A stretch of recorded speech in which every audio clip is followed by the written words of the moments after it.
there's no place like home for the holidays. And no matter how far away you roam, if you pine for the sunshine of a friendly gaze, for the holidays you can.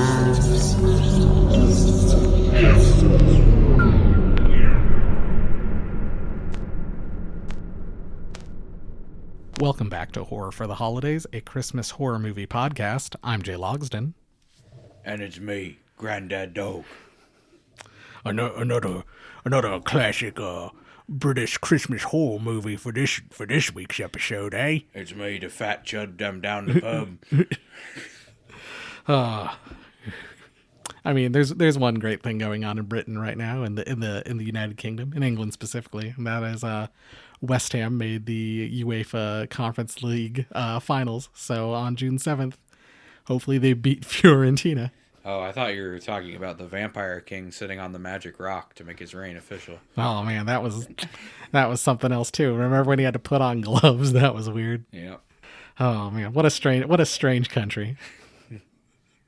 And it's so strange that we're gonna get into it for this week's episode, where we watched 2008's The Children. Something wrong with them kids. Filmed in the UK, as we just said. Actually filmed in Cookhill Priory, which was a former nunnery. I thought that was kind of neat. I mean, now that you mentioned that, I do see the vibes in the movie. You and I, because I think you and I were talking while we were watching it, and we were like, is this the same house from Nutcracker Massacre? Yeah. And my wife had looked it up on Wikipedia. She's like, no, it was like a nunnery. This is the only movie ever filmed there. And so, but boy, it sure did look a lot like that house from Nutcracker Massacre. It had, as the kids say, big Nutcracker Massacre energy. Did I mention that we're decking the halls right now? We're decking the halls right now. We're setting the scene for the movie. Writer-director Tom Shankland directed episodes of 3 of the Marvel Netflix shows. What a coincidence, because watching this movie feels like getting shanked. Luke Cage, Punisher, and then probably the closest thing to this movie, Iron Fist. Then the other writer, Paul Andrew Williams, has a couple horror movies under his belt, but none of those are Christmas horror movies. So we probably won't see anybody involved in this movie again. What about famed producer Alan Niblo? Oh, I didn't look into him. Did he have anything? Doesn't have any other credits. All right. And then all of the actors have varying degrees of success. The children, I think, the titular children in this movie don't appear in anything else, but a lot of the adults have appeared in multiple different British, sitcoms and soap operas and stuff, I think, over the years. They have varying degrees of success, but they all share one trait in common, an extreme level of Britishness in their names, such as Ava Bristhistle and Hannah Toynton and Stephen Campbell Moore. I did like Hannah Toynton. I thought that was a great name. A very British name. $1,300,000 box office budget, or box office. This actually went theatrical. Yeah, I think it like went to number 10 in the UK or something in its opening week, which I mean isn't great, but I guess for like a small kind of indie horror movie, it's not bad. I guess if you're on the Blighted Isle with nothing else It's not, to do. It's not like, Scream and Evil Dead Rise, which were like the number 1 movies when they came out, but it's still pretty good, I think. Especially like 2008's. Also, I mean, December 5th, 2008, which, hey, Christmas horror movie that came out around Christmas. Let's say, congratulations, you figured it out. They did one thing right. But yeah, let's kind of get into it if you don't have anything else, Jeff. No, I ain't got nothing else. Let's get into this. All right, let's get into this movie then. So our synopsis begins. I'm going to kind of go over the family tree because, boy, it's hard to keep all these fucking people straight. Jonah. There's Jonah and Elaine. Elaine has a daughter from a previous relationship named Casey. And then they have 2 kids named Miranda and Polly. Elaine has a older sister named Chloe, who is married to Robbie, and they have 2 kids named Nikki and Leah. So in case I had to actually draw out a family tree I'm sorry. Are you done reading the list? so I could keep all these fucking people straight in this goddamn movie. The only reason I remember Polly is because he's an annoying fucker. Elaine and Jonah's family arrive at Robbie and Chloe's house for like post-Christmas, early New Year's family get-together celebration kind of thing. You know, that classic second Christmas you have with the in-laws. We know it's between the two because Miranda is trying to teach Polly how to say Happy New Year in like Chinese or Yes. something. That was baffling us. We were like, what? Why? Apparently it's because he's obsessed with China and he does some work in China. Yeah, Jonah like wants to teach his kid China. One of those people that like, oh, China's the next upcoming market. All your kids need to learn Chinese, blah, blah, blah, blah, blah kind of thing. We were very confused because Chinese New Year and Western New Year are not connected, so... They get outside the car at one point. Damn, I'm already getting these people's names confused. Elaine tells Casey to grab the kids, and Casey's like, "Have you ever heard of birth control or something like that?" Casey's like, I'm a teen. I'm an angsty teen, love. I'm the abortion that got away. That is something she says. They're all kind of standing around outside, and then Polly promptly pukes into the snow. He's really kind of whiny and constantly like staring off into space. His parents don't really seem bothered by this, which leads me to believe that he's always super whiny and always kind of staring off into space. Polly's a bitch. But yeah, like he's very like clingy. He's constantly like yelling for attention. Casey tries to use her phone at one point, but the cabin is so remote that they can't get a signal. Damn, no cell service. Leah coughs up some black mucus and rubs it into her pillow, Yeah. while Polly stares off into space, hitting the same note on a xylophone with his fingers over and over and over again. Classic child maneuver. At one point, like, Miranda's really, like... I think Miranda's absolutely the worst kid out of the four. Yeah, I could agree with that. She, like, at one point, like, Robbie goes to give her, like, a glass of whiskey, and Miranda's like, Casey can't have whiskey. And then, like, Casey's going to check her phone, and Miranda's like, Casey's not allowed to be looking at her phone. She's grounded. She's grounded. So that's all kind of happened. So we know that, like, and then at one point, like, Jonah's the one that grounded Casey. And I think Casey's, I think I have it as one of my quotes later on, but I think Casey says, like, we try to act like we listen to what Jonas says to help raise his confidence or something like that. Yeah, that is something she says. Robbie shows Casey where she can get a phone signal, and he acts a really creepy / like pervy towards her. Keeps telling her that, like, oh, you don't have to call me Uncle Robbie. You can drop the uncle part. I know the perfect place for you to get a cell signal. It's out here by the wood pile. Did you, what does your dad think about this? I don't call Jonah Dad. Oh, then you don't have to call me Uncle anymore either. You don't call him Dad, but you could call me your daddy. Pretty much. That's what fucking Robbie acts like. The Casey tries to call her friend Lisa and only gets her voicemail, so she leaves a message. She then hears the family cat Jinxie like hiss and then kind of yelp, and she walks away. Which her not being able to get through her friend doesn't seem like a big deal at the time, but when we learn what's going on later, makes more sense. Mm-hmm. Later that night, like, everyone's kind of in bed, you know, we get all these scenes of like different people sleeping, except Polly, who's standing creepily over his parents in post-coital sleep, just staring at them. Yes. The next morning, everyone is out playing while Polly continues to stare off into space with his xylophone in hand, just hitting the same fucking note over and over and over again. Are you creeped out yet?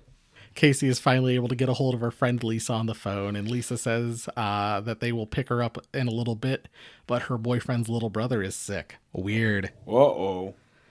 Nikki, Leah, and Miranda have set up a tent that no adults are allowed in, and inside we see vomit on the ground in Jinxie's collar as the kids are acting weird, like laughing and coughing blood into each other's faces and all sorts of weird shit that kids do. Yeah, you know, torturing a cat to death.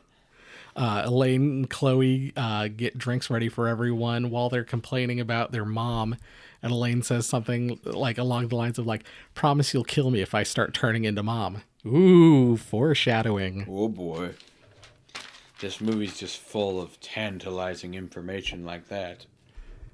As Chloe is walking up carrying like the drinks for everyone, Polly pushes a sled down a hill into her, causing like it like hits her in the ankle, causing her to fall and spill the drinks everywhere. And all the kids seem like really pleased by this, and they're kind of laughing about it. They're getting like obstinate and won't follow directions or anything. Except maybe Miranda, who seems kind of scared of the other kids, maybe? A little. But the only person who seems to not be affected at all is Casey. Yeah. No, Casey's clearly not bothered by what's going on. But yeah, the rest of them are all acting really weird. And sometimes Miranda's like acting like she's kind of weirded out by the other kids, and other times she's joining in with them. It's very strange. Yeah. Casey and Robbie, and Uncle Robbie, who you don't have to call an uncle anymore, I'm not your uncle, if you know what I mean. Give her the old in out by the woodpile. go and smoke in the greenhouse. And Robbie sees Casey's tattoo of a fetus with angel wings because Casey is the abortion that got away. Oof. And then that's when Aunt... And see, man, I'm getting all these goddamn names confused. It's me, Aunt Chloe. Chloe goes back and like walks in on them. It's like Casey's like pulling her skirt down or something, or pulling her or something weird like that. Here, you want to see where my other tattoo is? Looks very strange. At dinner, all the kids continue to get really weird and act really weird around each other. And we're getting like these weird kind of like intermittent flashes of like bloody scenes inside the tent, and like Jinxie's collar hanging up in the tent, and just all sorts of kind of weird stuff. Meanwhile, Uncle Robbie's just thinking about how many birds he can get. Oh, he's only going to be able to get 4 birds for tonight, Jeff. At one point, like Chloe goes to like try to get Miranda to eat her food or something, and Miranda hisses and claws at her face. I'm the cat now. While Robbie decide like, and like just all the kids start screaming and running around, and Robbie takes the other 3 kids outside. So Robbie and like kind of the kids are having fun. They're all messing around. And Jeff, do you kind of want to explain what happens next with Robbie going sledding down the hill? Or are you talking about his death? Yeah. the weirdest, most like I don't even know. Rube Goldberg like death instance. I don't know how you could even conceive this. It's almost as bad as what was the movie? Is it the Hallmark parody one? Letters to Satan Claus? Yeah, where the skate kills the kid. Oh, it's almost like that. It's whatever movie we watch where the guy gets killed with like the perfect skate. Oh, wasn't that Nutcracker Massacre where the Nutcracker like threw the skate into the lady's like the back of the lady's head or something? It could be that, or it might be the parody one. I don't know, but yes, it's basically on that level. We'll just say he gets sledded to death. He goes like sledding, like he's like playing with the kids, and like he goes sledding down the hill, and one of the kids like runs a wagon in front of him, and it's got a rake sticking out the end, and he just goes like face first into the rake prongs, and it like kills him or something. You might feel a sharp pain. It's so weird. Yeah. They try to get a hold of emergency services on the landline, no answer. But they're told it will take a while and the roads are blocked. But blocked by what? The kids continue to act crazy, with Polly grabbing a knife and cutting Jonah before they all run off into the woods. Casey, like, Elaine chases after them, and then Casey, like, chases after her mom to try and talk to her. And Elaine's like, no, I'm gonna go be with Chloe. You go find the kids. Like, it's like, man, what a shitty fucking mom Elaine is. Like, what do you mean? She's the mother of the year based on this movie. All the fucking parents in this movie suck. Like, they all kind of get what's coming to them. Casey finds Leah, who is laughing and like messing around with something that we don't see, but it's making a squelching noise. Yeah. As we see like Nikki stalking behind her on the tree line, and then Casey slips in vomit and screams as we cut to like a wide scene of just the woods and a bunch of birds flutter up into the sky. Yeah. I hope it wasn't the children. Elaine sees that Robbie's body is missing, like bloody sled tracks leading from where he is back towards the tent where the kids were. And she hears Leah laughing inside, but before she's able to investigate further, Polly calls for help. He's stuck atop a jungle gym. Yes, climb up here and help me. And like as Elaine climbs like closer, like climbs up it and tries to get closer to him, he keeps moving further away from her. Which, you know, she could have just probably, and it's one of those ones where it's just kind of like monkey bars that go across. I mean, she could have just stood up and grabbed him, but instead she tries to like crawl up and get him. It's ridiculous. And then Nikki like runs up behind her and kicks her in the back of the leg, or like the back of the kneecap, causing her to fall backwards and gets like a compound fracture as the bone sticks out of the skin. Oof, gruesome. And she like blacks out. We get a bunch of cool blood in the snow effects and stuff like that. Now, bear in mind, we've had to slog through over an hour of boring nothing for this to happen. Casey takes Elaine, like she kind of wakes her up, and she and Elaine run into a greenhouse when Polly and the other two kids attack. Like Polly's inside the greenhouse, and the other two are throwing rocks through it at them. Casey tries to go after Polly, but Elaine stops her. Meanwhile, Chloe goes into the tent and finds that the kids have cut open Robbie's stomach and shoved a baby doll inside of it. Of course. So weird. And then, like, after she discovers it, the Leah and Nikki are like hitting it with like we're hitting it with Santa Claus's like little rake, like they're clawing at the sides of the tent. I mean, terrifying claws. Elaine is still trying to separate the kids, Casey and Polly, from fighting each other. Polly then tries to stab her in the face with like a screwdriver, and Casey pushes her through a window. Pushes Polly through a window, defenestrating him, and he gets stabbed on a large piece of glass in the window. Nice. Nice word. And I'm proud of myself for using the word defenestrating. Using that Yale college level word there. Chloe finds Leah and Nikki, and Nikki hugs her before starting to pull out her hoop earring, and like we get this cool scene where it's like being stretched out, and she's like, no, Nikki, stop. And like she's kind of like her head's twisting back as like it's being pulled on, and then she gets stabbed in the eye with a blue colored pencil by Leah.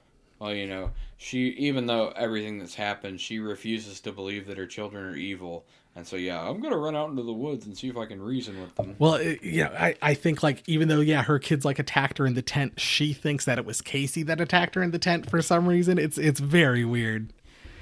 Casey finds Miranda playing with the corpse of Jinxie the cat and attacks her, but Jonah rescues Miranda and locks Casey in the kid's bedroom. Yes.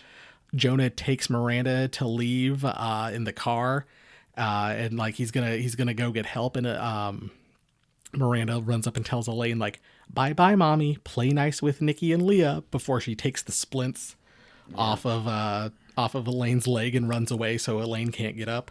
Yep. And so this is kind of the climax of the movie. Elaine stumbles through the house trying to close the doors because she kind of knows something is up at this point with the children are evil. Yeah, with the children. And so she's kind of like trying to stumble through the house on her broken leg, get doors closed, and there's one, and she's like knows she has to get to it in time, and she's just able to shut it, and then the camera pans down and she forgot about the cat flap. Oof. Damn, you fucking Jinxie. Elaine's able to get to the top of the stairs, and she's trying to unlock the door for Casey to let her out, and she turns around, and standing there at the bottom of the stairs are Nikki and Leah because they got in the house. She manages to get up there very quietly, and the kids are kind of pacing around downstairs like they're not sure if anyone's in there. And then Casey pounds on the door and screams, and that alerts them. Yep. So they come upstairs. And so they're like approaching, and kind of Elaine's reached a point where she's trying to fight him off. She's kind of trying to wave her hands or wave the like the fireplace poker she has, like, and she's like, I can't fight back against my own children. Yep, she just kind of gives up. and the two kids get really close, and then we get a scene straight out of Fulci's Zombie, and fucking Casey just like jumps through the door, grabs Nikki, and shoves his eye into a giant splinter left through like the hole that she made in the door, Finally, something good happening. killing Nikki. And then for whatever reason, they just let Leah like run off. Yeah. Apparently, she was too frightened to continue. So Casey and Elaine get in the other car, and they're gonna go find help. And they come across Jonah's car with the windshield all busted out. Casey goes to investigate, finds Jonah's like body all bloodied, his face all caught up. But Miranda is gone. Yep, Miranda's nowhere to be seen. Just then, like, Miranda starts running across the street towards Casey with her back towards her, with like a tire iron raised above her head, and Elaine just jumps on the Floor it. gas and basically sandwiches Yes, smashes that fucking kid finally. Miranda's body between the two vehicles. We get like a great scene with like inside of Jonah's car, and just like Miranda's head like hitting the back windshield and blood splattering everywhere. I thought that was a really cool kill. A kid never deserved it more than Miranda. Gosh, she fucking sucked so bad. Casey kind of goes to like look up and get in the car, and then we see kind of more kids moving around, and suddenly they're looking around and there's like all these different kids standing up and kind of staring at them. And We could tell now at this point, whatever this illness or virus or whatever it is, must take longer to affect you the older you are, but it has started to affect Casey at this point. yeah, because like Casey throws up and it's kind of the same like weird kind of like palish yellow vomit that like we saw the other kids hit with earlier. Her expression gets very blank. And yeah, and her eyes kind of glaze over, like the same with all the other kids. But she gets in the car with her mom, and they start to drive off. And Elaine's like kind of effusively apologizing to her, like, you know, I'm so sorry. I'm sorry I didn't listen to you. You know, we're gonna be okay. And Casey just stares off like blankly into space, and that's the end of the movie. But with all the other kids showing up there at the end, we can assume that this is at least like a countrywide event. This is like the this is the prequel to 28 Days Later. Yep. Oh, they should have quarantined that island sooner. Ugh. I mean, they should quarantine it now. So that's kind of the whole fucking movie. There's that not a lot happens. It's a very short, like it's a short 85-minute movie. Like I mean, honestly, it's an 85-minute movie that probably could have been a 45-minute movie.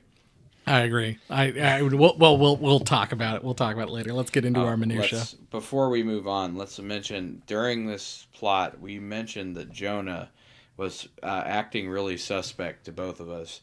Like he knew more than what was he was letting on, because he didn't seem really concerned about any of this. The whole time he's not bothered by the kids acting weird. And he keeps making references to like Eastern medicine and alternative treatments and being an anti-vaxxer, of course, before it was cool. Yeah, all sorts of weird stuff, but then it's kind of inconclusive It never if you pays knew off. anything. Yeah, you never get any information. There's a lot of like loose. Once again, we'll kind of get into it in our minutia and stuff like that. But there's a lot of things where it's like a little thing here or there would have made this a little more interesting, I think. So where do you want to start off with minutia? Why don't we go with the old standby Christmas sweater? All right, we'll start with Christmas sweater, favorite outfits, favorite set decorations, stuff like that. Robbie's winter jacket looked really warm. Yeah. I mean, it looked like your classic Uncle Molester jacket. So it's probably pretty warm. And then in a real blast from the past, Casey looks like she stepped out of a Hot Topic circa 2008. Yeah, She's got like a red streak in her hair, like she has that vibe. cut up like leggings and a hoodie and like a striped, like black and like gray striped sweater that like barely covers her midriff. And then I think she's wearing like Chuck Taylors the whole time or something like that. She's a real a Scott Pilgrim versus the world type of girl. The one other thing I wanted to comment on is Leah wears a yellow jacket. And she reminds me of that little girl from the meme who's like running away holding the ice cream bar. Yeah, you're right. She does. I think Leah's like the cutest kid in the movie. Like she's an adorable little child. One of the few likable things in this movie. But yeah, that's all I had for Christmas sweater. Do you have anything else? Well, I mean, I wanted to mention that the house is cool. I thought that they did a pretty good job shooting in basically one location for the entire movie. Mm-hmm. And I mean, they made it look Christmassy enough, that doesn't stand out is like the mansion in that the 3 short film one where the haunted rabbi doll, they're in the super mansion where there's like nothing on the The walls. Hand That Rocks the Dreidel, where Yes. the mansion was completely empty. The kitchen is completely empty too. Yeah, this one feels like it's a lived-in place at least. Which is like really interesting because as we said, it was a nunnery. It makes me wonder if like one of the producers had bought this house Or, and you it was know, their house. Or just a really good set decorator, one of the two. But yeah, I agree with that. I think that's a really good assessment. It did feel like lived in, even if their Christmas tree wasn't that great for for what we were Well, seeing. I mean, it is British Christmas, so you can't expect too much. Here we are, 2008, and they're still feeling that austerity from Thatcher. All right, do you want to get into Christmas Carol's favorite quotes? Sure. Well, I mean, I already said my funniest and one I picked up first is I'm the abortion that got away. That Right. one really stood out to me. Early on, I think Robbie was telling Elaine and Jonah what they got up to for Christmas, and he's like, once we put the kids to bed, Chloe made her special punch, and we had a naked snowball fight. Yeah. Oh, Jonah says that, and Robbie mentions this like 4 or 5 times throughout the movie again, so obviously he wants to try it with Chloe. But Jonah's like, oh yeah, she's a little sore because I've been giving her the rough stuff, you know what I mean? Casey says, this is the quote I had brought up earlier. Mom's trying to build up Jonah's confidence, so we have to try and act like we listen to him. Yeah, that was a good one too. But my absolute favorite quote is when all the kids are up in bed and they're still, the only one that's really acting weird is Polly. Nikki turns to, I think, Miranda, and he's like, Miranda, do you know what a real UFO sounds like? And Miranda's like, no, what? Yes, that was a good one. And I think that was my favorite quote in the whole movie. Oh. When Robbie says to Jonah, we don't hit kids here, Jonah, when he's like smacking that Polly. I thought that was pretty funny. That was really funny. But yeah, I think that's it, unless you have any other ones. Just when they, at the very beginning, when Casey's getting out of the car, it's like, have you ever heard of contraception? Yep. No, That's a good one, But too. I mean, not a whole lot of like amazing quotes in this one, but a few funny lines. Christmas spirit. How Christmassy is the movie? How Christmassy are the kills? The kill's not Christmassy at all, really, except for I guess a little bit on the rake sled thing. That's But what I had down. Only because he's sledding. I mean, there's nothing really else Christmassy about it, but I mean, overall Christmassy, I would say it's kind of in that same level as a lot of these like serviceable levels of Christmas. Like you could tell it's Christmas and it's got a little bit to do with the plot, but you wouldn't really lose anything out of this movie by setting it at a different time. No, there's snow on the ground and stuff like that. But yeah, at the end of the day, it's not the most Christmassy movie. Their Christmas tree sucks. We do get some nice scenes of like the outside of the house, and it's decorated for Christmas, and that We looks get, nice. Like we get some presents and like a Christmas dinner and stuff like that. So it's not devoid of Christmas, but again, it's one of those movies where it feels like they kind of just plugged in Christmas for an excuse to move the plot along. Yeah, we need to have a reason for all these people to be isolated alone. Let's have it be Christmas. Yeah. Which, once again, Barricade, but at least this one's slightly Well, better I was than gonna say, Barricade This was better than Barricade. I mean, but like I told you before we started recording, Barricade's not even a movie. So But yeah, the kills are all awesome. Like, I do think all the kills were cool. when they finally happen, there's a lot of good kills in this movie, but not really Christmas. No, kills. exactly. The only one is the sled one, and probably not even the best sled Christmas kill. I think that one belongs to Silent Night, Deadly Night. Or, I had to say, we kind of saw a similar thing with the kid in Jack Frost, where the kid went sledding and got his Yeah. head cut off. That's also good. So let's move on to Broken Bulb, Brilliant Bulb. What's one thing you would fix for this movie? What's your broken bulb, Jeff? My broken bulb was kind of what I was mentioning with the whole Jonah Eastern medicine not being bothered by any of this thing was I would put a little bit more information about the virus and what's going on. Maybe like a few more hints of like what's going on in the outside world. Like I thought it would have been cool, like maybe if she tries to make a call or whatever and she gets like one of those emergency broadcast signals or something like that. Or, you know, they try to watch TV and there's like one of those, you know, the BBC is transmitting this on behalf of the British government. We're all fucked messages. Yeah, I absolutely agree. That's what I have down. I want there to be more about the virus spreading. We get kind of glimpses of it with like Lisa mentioning that her brother is sick, or that her boyfriend's brother is sick, and that the they keep like checking the radio, and all they're getting is static as you watch just it like scrolls through all the stations and goes back to like nothing. And I mean, just like a little bit about how it works. Like, why is it taking a lot longer to affect Casey versus the younger children? Will it affect the adults eventually, or are they just more resistant to it? No, you know, and I put down like it doesn't have to be the 2004 Dawn of the Dead, which, you know, has an awesome opening where you're kind of seeing like the whole like breakdown and the entire zombie apocalypse happening. Just stuff a like little that. bit more. We don't need a ton. Mm-hmm. But I mean, and that would also go, if we explained how the virus took a while to work on people or whatever, that could explain some of the strange behavior of like Robbie, you know, being like a borderline pedophile towards his like niece, I guess. And the way that, because I mean, the way Jonah acts is kind of like the way that Polly acts at the beginning of the illness, where he just kind of like stares blankly at stuff, doesn't react the way he should. Mm-hmm. Yeah, it does make you wonder, like, is Jonah affected with it or not? And what I would have liked to, you know, even a small thing, like in the beginning of Mother Krampus, where they are, you know, where we see all the kids in class or all the kids in school, and we know it's getting to be Christmas break. I would have loved to see it of like one of the parents going to pick up Polly, and like Polly's like, oh, you know, I have a kid, I have multiple kids, and you know, one of them has brought up like, oh, Jake threw up in front of the whole class or something like that one day, and you know, just a scene like that where, you know, they go and they pick up Polly, and he's like, oh, one of my friends threw up in class today. And that way we can kind of see the spread of the virus. Oh, he got it at school. Or even like a call, like when they get there, there's like, where's Uncle Phil? And then it's like, oh, Uncle Phil called. He said he can't come because the boys are both sick and throwing up or something like that. Yeah, just a little something to add to it. Yeah. Yeah. But yeah, as it stands, it's just like, we have an hour and like 10 minutes of uninteresting, boring build-up, and then like a really cool last 15 minutes. Mm-hmm. So Brilliant Bulb, one thing you want to shout out? The kills and the gore effects, definitely for me. I mean, that was the big standout.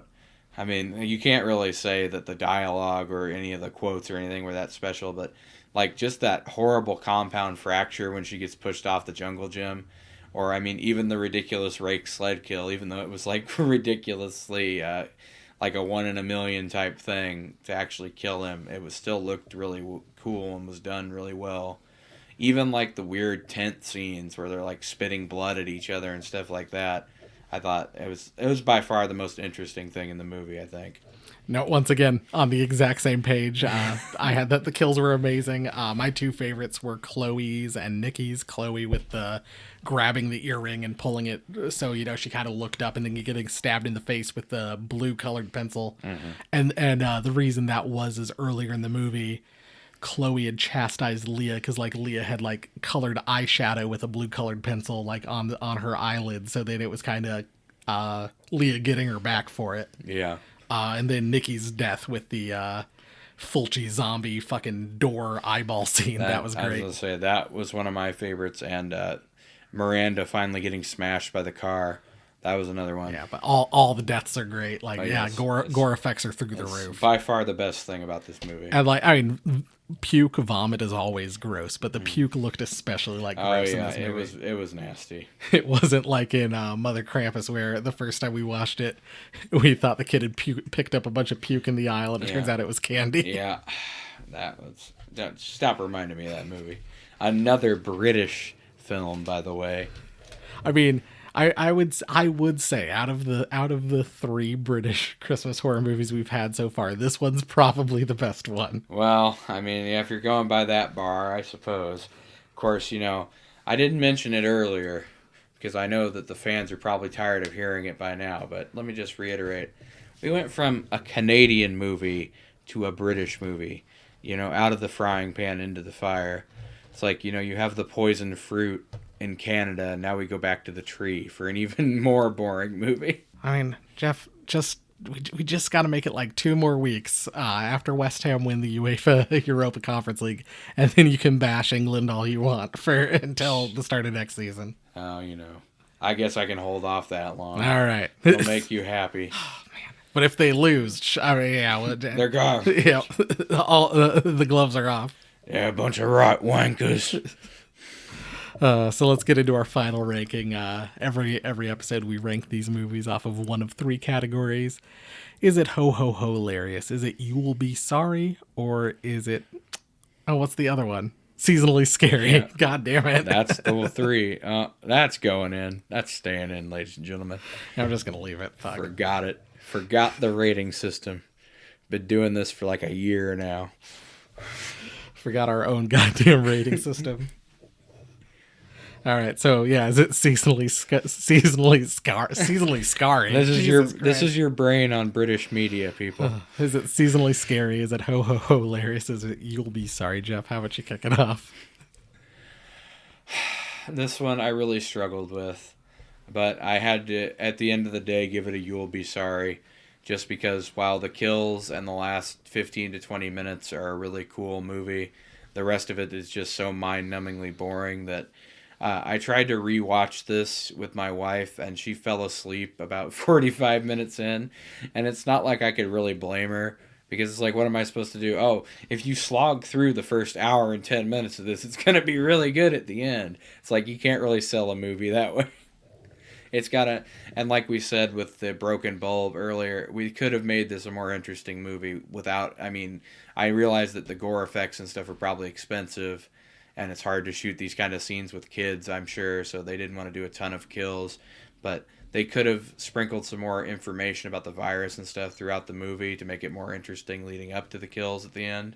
And I think it would have worked a lot better. But yeah, as it stands, it's going to have to be You'll Be Sorry. No, I completely agree. You will be sorry. It is, as we've said a couple times, it is a better version of Barricade. I mean, it's kind of a similar premise. A family goes up to a remote, isolated cabin at Christmas time, but this one does it better.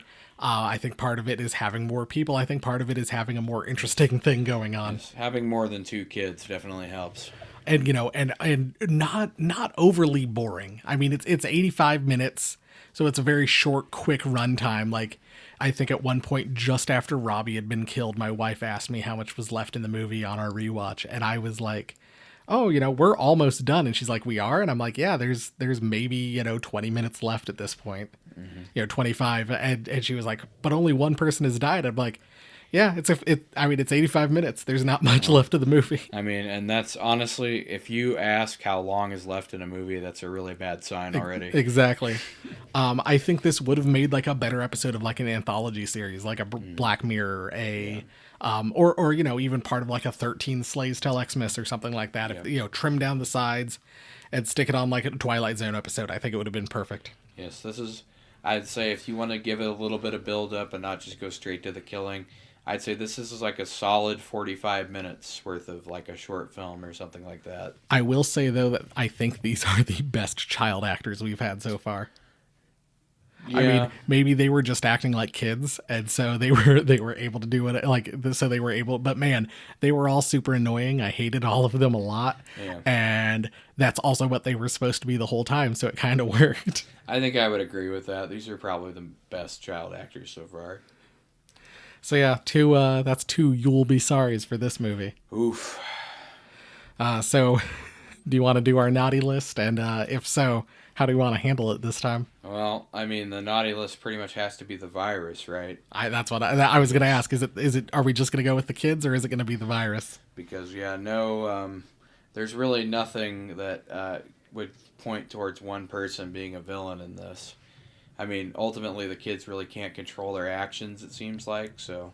Did you see that, there's like a Nicolas Cage movie where he and his wife decide that they are going to kill their children, and there's like some virus, and it's causing parents to kill their kids? Mom and dad. Yeah. It's like a reverse of that. And honestly, I thought this was maybe a little better than that. That movie was very strange. Mom and Dad is a bad movie.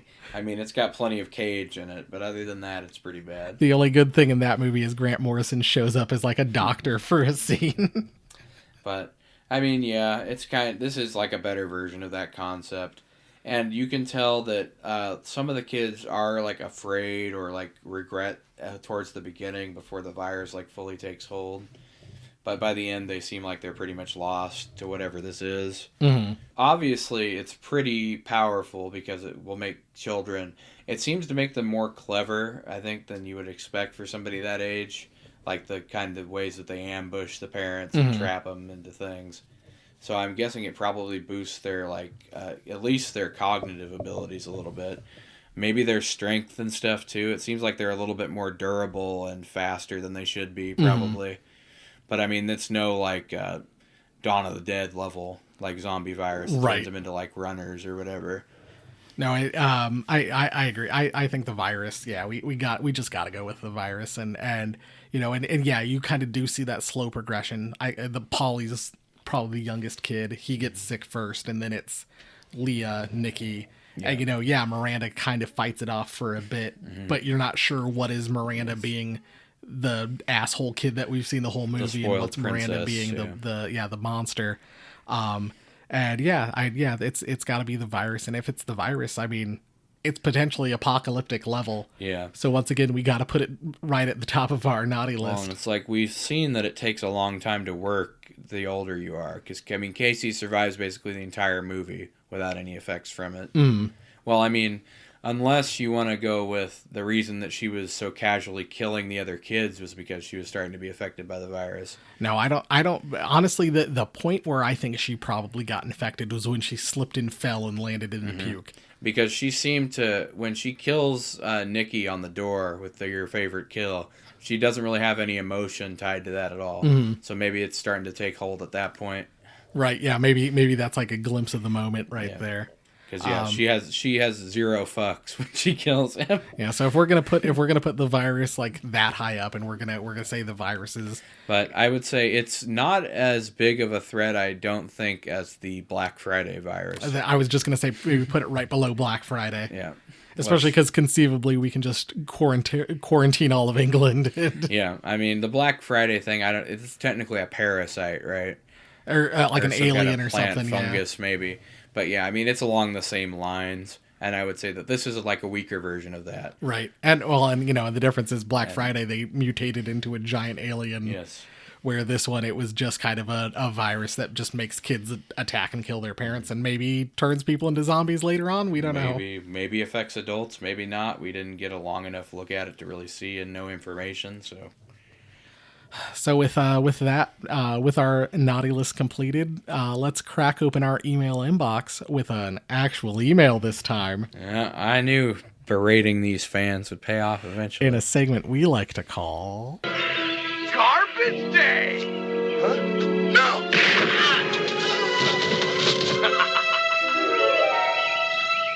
That's right, folks. We have an actual email this week. We've got email, folks. This one comes from Matthew Gerding, and it's titled Legit Fan Email. Finally. Finally, we got one. Hi, my name is Matt, and I've been listening to you guys since episode 1, and I'm a big fan. I have always had a special place in my heart for holiday horror, and for me, the worse the movie, the more I enjoy it. You have opened my eyes to so many bad Christmas horror flicks. Something I noticed is that Tubi seems to be a haven for these movies. Anyway, just wanted to drop a line and tell you guys that I love the show. Looking forward to the next episode. Scary Christmas, Matt. So, you know what, Matt? Thank you so much for that email. And you are absolutely right. Tubi has so much trash on it. Yes, Tubi is the garbage can of the internet. When Jeff and I were compiling our initial list, I had already started putting stuff into a Tubi I remember, bookmark tab, and it was just me like writing them down. And then what I would do is I would like click on a movie, and then at the bottom Tubi has like those recommended movies, and then you find more trash. And then you'd find it's just going down a wormhole until it stops popping up with Christmas horror movies. Yep. I don't even know. I should have counted before we came down here. I should have seen about how many movies are in our Tubi bookmark section. But yes, thank you for writing us an email so I don't have to drink any disgusting beer or anything else. Yeah, we'll see what happens. We'll see what happens next week. But Yes, we appreciate you listeners, even though I hate you all. No, no. Thanks, Matt, for writing, and thank you for the kind words. It really does mean a lot to us to hear that people enjoy the show. And if you want to get in touch with us, other people who are listening, our email address is horrorfortheholidays@gmail.com. It's nice to know we're not just shouting into the void. Right. I mean, I know. I'm pretty sure, like, I know at least 2 of my friends listen. So, Yeah, I mean, I know a couple people that we know listen. and we can see out there on YouTube racking up views every once in a while. Yeah. But if you want to follow us on the socials, get in touch with us other places. We're on TikTok, Instagram, Twitter. Still waiting to hear back about Blue Sky. But we are Horror the Number 4 Holidays. We are also on the Q app, QUEUE, where it will... we are also Horror the Number 4 Holidays, and that's kind of how we pick our next movie. It's got a little randomizer, and that decides what movie we have to watch. So we don't have to decide between The Apology and Trapped Alive. Oof. Thank God for that. Yeah, we just let the Q app make the decision for us. Yes, we always do what Q tells us. Yeah, we let Q anonymously tell us Decide. what to watch. God damn it. I knew I'd get him to do it eventually. Oh, man. Well, you know, Jay, that I'll always keep my oath to go where you go, where we go all. I'm sure proud, boy, am I sure proud to have you on this. God fucking damn it, Jeff. Derailed yet again. Oh, shit. All right. Follow us on youtube.com/horror for the holidays for audio backups. Drop us a comment on there, say, wow, Jeff and Jay sure sounded fatter than normal on this one. And you're probably right. Here you are, got me making a bunch of fucking alt-right jokes, and the Koch brothers haven't sent us a single dime. Yeah, we're not even funded. That's how low we are, folks. We're not even on the Daily Wire. Thank God. Make sure to rate, review, subscribe on YouTube, like Jeff said. Download the podcatchers. Yep. Get us on your podcatcher of choice. Leave us a review, 5 stars. Like Jeff said, we sound fatter than usual. If this was the worst episode, it'd be like 5 stars. These guys sound fatter than usual, and that'll teach us. We'll read that 5-star review first. Yeah, I definitely am not going to go to Popeyes after this and get even fatter. Yeah, get that. Get those 2 spicy chicken sandwiches and 4 strawberry biscuits or whatever. Yeah, those strawberry biscuits. No, before Jeff came in, he's like, I don't know why it is that every week Popeyes sends me an email right before I'm about to come here with the deals. It's like they know I'm coming. There's a Popeyes close to my house, and then there's not another one for miles. I live in a fried chicken desert. Ames, Iowa, no fried chicken. That's wild. Not even a KFC. Nope, no KFC. Oh man. Best I can do is Chick-fil-A. And that's not good at all. That's not fried chicken. Is there a Quick Star somewhere? Yes, there is, but it's by the freeway, and so it's constantly swamped and always out of chicken. So then you got to order it and wait. Oh my God. Oh, those bastards. All right, well, enough about my sad, depressing life. Yeah. Well, let's get out of here so Jeff can go eat his Popeyes. Thanks for listening. Yes. Oh, just let me say, this podcast gave me a Roger, and Let me just say, you don't have to call me Uncle Podcast anymore. podcast gave me the old in out down at the pub. Bye.